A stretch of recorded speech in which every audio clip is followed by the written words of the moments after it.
కొరింథీయులకు రాసిన మొదటి పత్రిక 8వ అధ్యాయం 16వ వచనం. ఏం మోసుకున్నాడు పౌలు? మోపబడి ఉన్నది, దానిని మోపినవాడు యెహోవా. మోపబడి ఉన్నదంటే ఎవరు వచ్చి మోపినారు? ఎవరు మోపినారు? గమాలియేలా, మా నాన్నగారా, బంధువులా, ఇరిగిపోరుగా? ప్రభువే మోపినాడు. కనుక ఓ అంటు me if I do not preach gospel, సువార్త ప్రకటించకపోతే నాకు శ్రమ. దానిని మోపినవాడు యెహోవాయే. ఈయన మోసుకున్నాడు.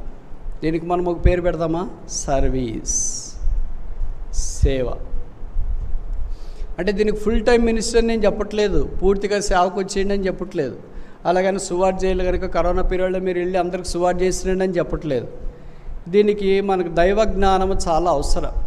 కరోనా పీరియడ్ అని క్రైస్తవులు ఈ ముసుగు చాటున చాలామంది దాక్కుంటున్నారు. నేను ఈ మాట అంటే చాలామందికి బాధ కలుగుతుందేమో, తప్పదు. కరోనా అని డాక్టర్లు, మెడికల్ స్టాఫ్ ఆగిపోయారా? కరోనాని ఆర్టీసీలో అలాగా ప్రైవేట్ వాహనాల్లో పనిచేసే వాళ్ళు ఆగిపోయారా? కరోనాని పోలీసులు ఆగిపోయారా? కరోనాని పోని వ్యాపారస్తులు ఆగిపోయారా? పక్కన తలుపు తీసి కిటికీ తీసి కూడా వ్యాపారం చేస్తారు రాత్రింబగళ్ళు. మీరు తెలుసు. కరోనాని కూరగాయలు అమ్మేవాళ్ళు ఆగిపోయారా? చెప్పరేంటి? కరోనాని ప్రైవేట్ కాలేజీలు వాళ్ళు వీళ్ళు ఆగిపోయారా?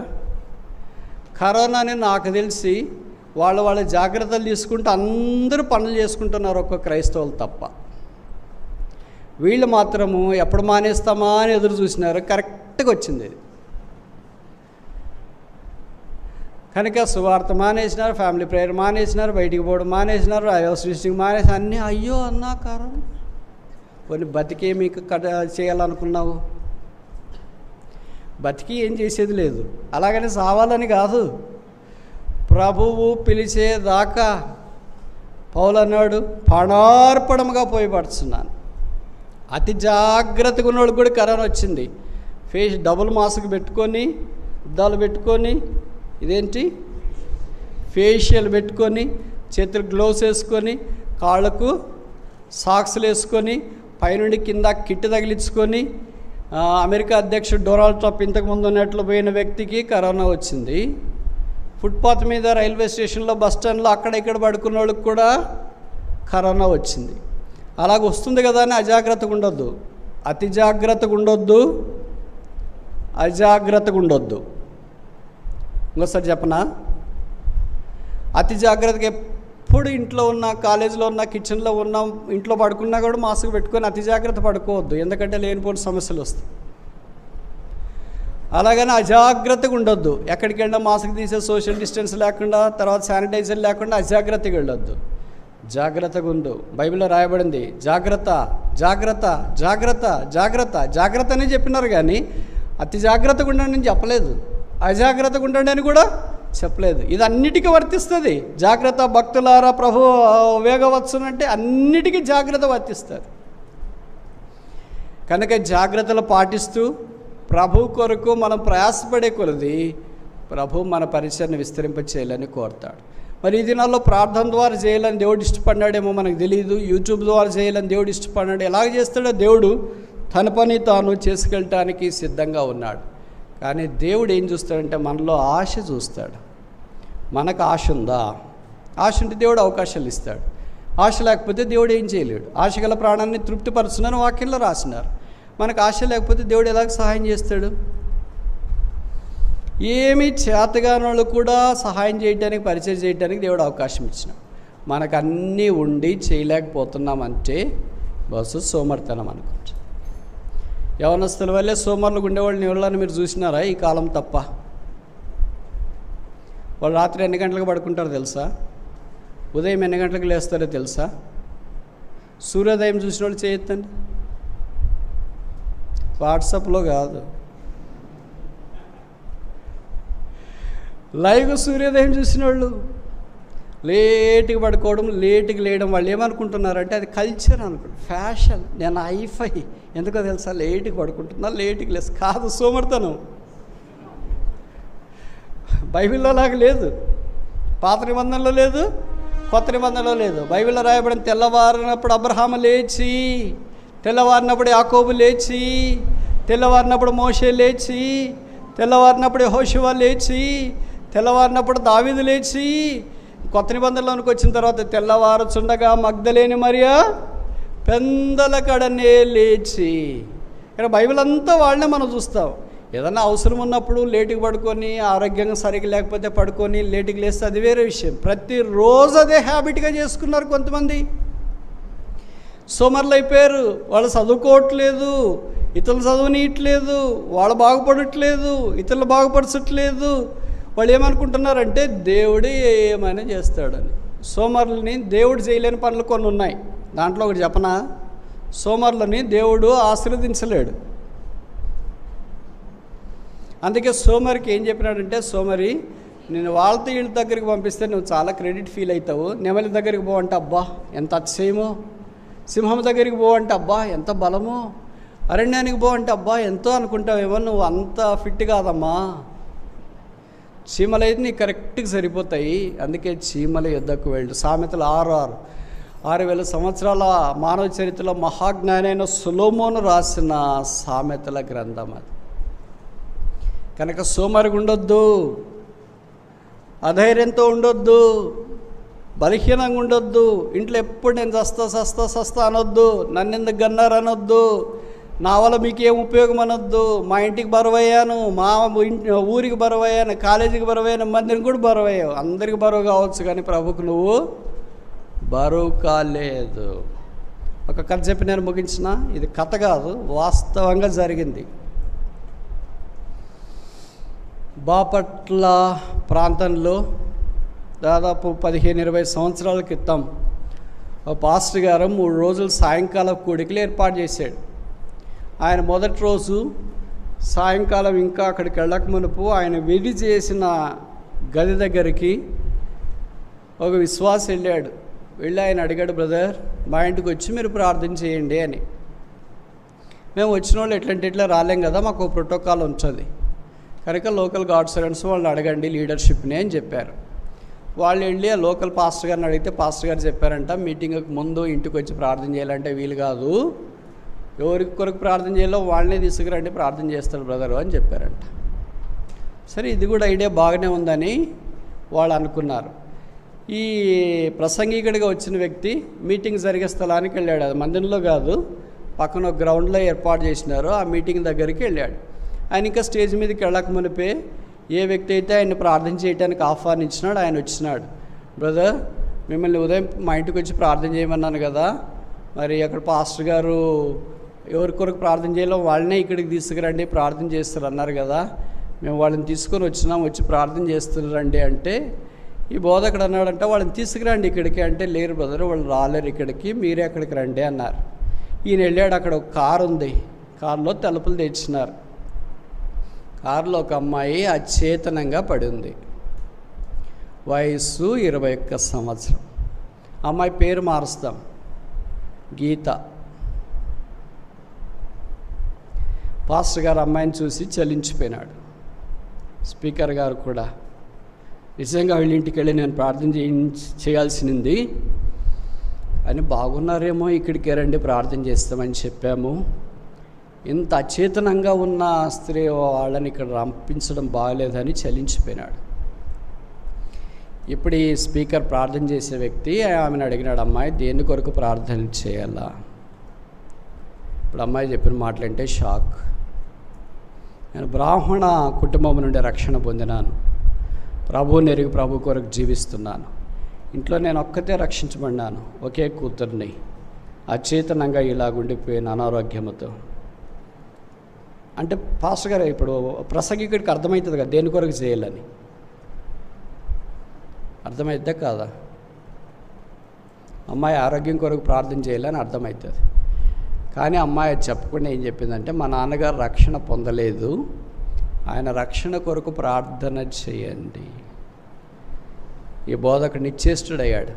ఈ అమ్మాయి ఆరోగ్యం కొరకు ప్రార్థన చేయమని అడగలేదు, కానీ నాన్నగారు రక్షణ కొరకు ప్రార్థన చేయమని అడిగింది. నాన్నగారు ఆ ఊర్లో ఉద్యోగం చేస్తున్నారు. సరేనమ్మా ప్రార్థన చేస్తానని చేశాడు. అమ్మాయి కొరకు కూడా అట్లా కారు దగ్గర నిలబడి ప్రార్థన చేశాడు. మొదటి రోజు అయిపోయింది. రెండవ రోజు అమ్మాయి రాలేకపోయింది, మూడవ రోజు రాలేకపోయింది. విషయం ఏమైంది తెలుసుకున్నాడు. అదే బాగాలేదు, అందుకే రావడం కష్టమైపోయింది అని 2వ రోజు రాలేదు, 3వ రోజు రాలేదు. మొదటి రోజే అమ్మాయి వచ్చిన రోజే, అప్పుడు మొబైల్ ఫోన్స్ లేవు, ఈయన అడ్రస్ తీసుకునింది. అన్నా నేను మీకు ఉత్తరాలు రాస్తుంటే ఎప్పుడైనా నా కొరకు మీరు ప్రార్థన చేయండి అని. సరే అని ఇచ్చినాడు. అప్పుడు కార్డు ఉండేది 25 పైసలు. మీలో చాలామందికి కార్డు తెలియదు అనుకుంటా, స్టేజ్ దాటిపోయింది కదా పోస్టల్ కార్డ్ అంటే.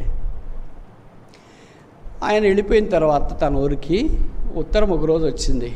చూస్తే అమ్మాయి చేతితో రాసింది, నా కొరకు ప్రార్థన చేస్తున్నందుకు కృతజ్ఞతలు, మా నాన్న రక్షణ కొరకు మీరు ప్రార్థన చేయండి, ఆయన రక్షణ పొందాలని నా ప్రగాఢ వాంఛ అని రాసింది. 2వ సంవత్సరం కావచ్చింది.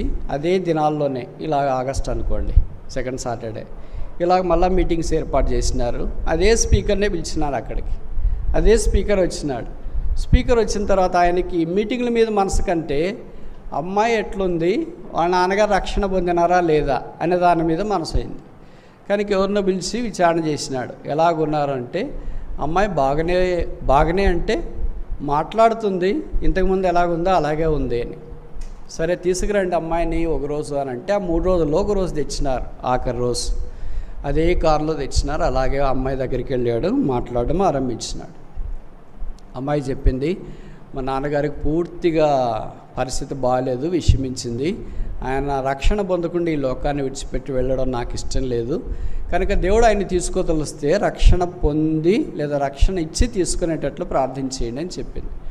ఈ బోధకుడు సరే అని చెప్పాడు. అమ్మాయి వెళ్ళిపోయింది. 2 సంవత్సరాలు అయిపోయిన తర్వాత 3వ సంవత్సరం వచ్చినాడు. వచ్చిన తర్వాత అమ్మాయి వాళ్ళ నాన్నగారు ఎలాగున్నారో తెలుసుకోవాలని కబురు పెట్టాడు. తెలుసుకోవాలని కబురు పెడితే అమ్మాయి వచ్చింది. వచ్చి చెప్పింది, మా నాన్నగారు లేరు, చనిపోయారు. కానీ ఆశ్చర్యం ఏంటంటే ప్రభువుని అంగీకరించి చనిపోయారు. నాకు అదే చాలా సంతోషం. ఈ బోధకుడికి చాలా బాధ వేసింది, దుఃఖం వేసింది. ఈ అమ్మాయిని ఇలాగే చూస్తున్నాను ప్రతి సంవత్సరము. కొన్నిసార్లు మాకు అనిపిస్తుంది దేవుడు తీసుకుంటే మేలు అని బోధకులకు అనిపిస్తుంది, బయటికి చెప్పము. ఆ బాధ చూడలేక దేవుడు తీసుకుంటే మేలు ఎలాగుందని. తిరిగి 4వ సంవత్సరం వచ్చినాడు. వచ్చిన తర్వాత వాళ్ళని అడిగాడు, అమ్మాయి ఏమైపోయింది అని.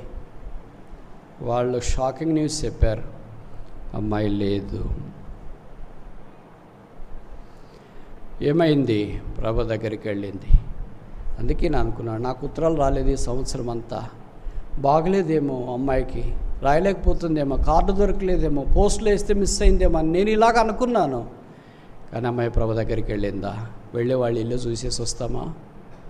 సరే వాళ్ళు వెళ్ళి చూడటానికి వెళ్ళారు. చూస్తే అక్కడ పెంకుటిల్లు, మీకు తెలుసు బాపట్ల అంతా పెంకుటిల్లే ఉంటుంది, కూలటానికి సిద్ధంగా ఉంది. ఈ ఇంట్లోనే ఆమె ప్రభు కొరకు జీవించి వెళ్ళిపోయింది అన్నాను. పక్కన ఎదురింటోడు ఒక రిక్షా కార్మికుడు వచ్చిన, సార్ అమ్మాయి ప్రభు దగ్గరికి వెళ్ళింది సార్. ఈయన కళ్ళు నీళ్లు తిరిగినాయి, వెంట్రుకల్లో నిక్కుబడుచుకున్నాయి, ఏం చేయాలో తోచలేదు, అలాగే నిశ్చేష్టుడిగా నిలబడ్డాడు. కానీ ఆయన చెప్పిన మాటల తర్వాత విన్న తర్వాత పాస్టర్ గారు విలపించడం అంతా ఎంత కాదు. ఇప్పుడు ఏం చెప్పాడంటే, అమ్మాయి రక్షణ పొందిన తర్వాత ఇన్ని రోజుల్లో ఏం చేసింది అని మీకు అనుమానం కదా సార్? దేవుడు ఎందుకు తీసుకెళ్ళలేదు ఆమెను మొదటి సంవత్సరమే 2వ సంవత్సరం అనుమానం కదా సార్? అమ్మాయి చాలా మంచి పనులు చేసింది. దాంట్లో ఒకటి, వాళ్ళ నాన్న చనిపోయిన తర్వాత పెన్షన్ వస్తే ఆ పెన్షన్ నేను రిక్షా నడుపుతా, నాకు పెన్షన్ ఇచ్చింది. ఎందుకయ్యా నువ్వు పెన్షన్ తీసుకున్నావు అమ్మాయిది అని అంటే, నేను రోజు ఒక పని చేస్తా. ఉదయాన ఆమె రెడీ అయిపోయిన తర్వాత ఆమె నిలబడలేదు, నడవలేదు, ఆమె ఎత్తుకొని నా రిక్షాలో కూర్చోబెట్టుకుంటా. ఆమె ఇష్టం ఏంటంటే ప్రతిరోజు ఉదయం బస్ స్టాండ్కి, సాయంకాలం రైల్వే స్టేషన్ దగ్గర ఉంచాలి. ఎందుకు? భిక్షం అడగటానికి కాదు, పంచటానికి. ఏం పంచటానికి? క్రీస్తు ఐశ్వర్యం, సువార్తకర పత్రికలు పంచడానికి అక్కడ ఉంచాలి. ఎవరైనా రైల్వే స్టేషన్ దగ్గర, బస్ స్టాండ్ దగ్గర కూర్చుని ఆమె ఉంది, ఇలాంటి దీని స్థితిలో ఉందంటే ఏం చేస్తారు? డబ్బులు వేస్తారు. నాకు డబ్బులు వద్దు, ఇదిగో సువార్త, ఇదిగో న్యూ టెస్టిమెంట్ కొత్త నిబంధన, ఇదిగో భక్సింగ్ గారి సాక్ష్యాలు, ఇదిగో పలానా తీసుకుని వెళ్ళండి. వాళ్ళు వెళ్ళారు, అలాగ సువార్త ప్రకటించబడింది. నేను ఆమెకు చేసిన సేవ, ప్రతిరోజు ఆమెను కాలేజ్ దగ్గర వదిలేయడము, ప్రతిరోజు ఆమెని బస్ స్టాండ్ దగ్గర వదిలేయడం, ప్రతిరోజు ఆమెను రైల్వే స్టేషన్ దగ్గర వదిలేయడం, ఆమె పని అయిపోయిన తర్వాత తిరిగి ఆమెను తీసుకొని వచ్చి ఇంట్లో ఉండడం. ఈ పాస్టర్ గారి నోట మాట రాలేదు. శరీరం ఎంత చీకిపోయి మానవానికి సమీపముగా ఉంటే ఇంకా సువార్తన. ఇప్పుడు మీకు షాకింగ్ న్యూస్ చెప్తాను సార్. అమ్మాయి ద్వారా నేను రక్షించబడ్డాను, బాప్తిసం తీసుకున్నాను, నా తాగుడు పోయింది, నా జీవితం మారింది. నేనే కాదు సార్, ఆయన చుట్టూ ఇంకా కొంతమంది కనిపించినారు.